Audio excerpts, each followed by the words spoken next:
ஆத்ம நமஸ்காரம். உலகக்ஷேம பிரகாசிகை. தலைப்பு குரு தத்துவம். துணை தலைப்பு காரண குருவும் காரிய குருவும். வேலை செய்ய வேண்டியது யார்?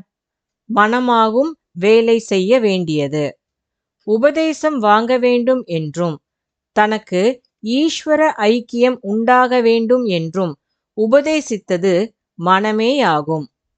உபதேசத்திற்கு பிறகு அந்த உபதேசத்தை செயல்படுத்தி அனுபவப்படுத்துவதற்கும் கடமைப்பட்டது மனமேயாகும். ஆகையினால் அந்த மனம்தான் குரு.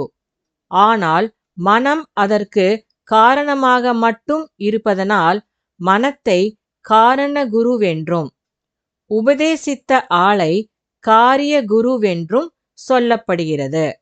நாம் எதையெல்லாம் காணவும் கேட்கவும் அறியவும் செய்கிறோமோ அது காரியமும், காண்பதற்கும் கேட்பதற்கும் அறிவதற்கும் அடிப்படையாக இருப்பது எதுவோ அது காரணமும் ஆகும்.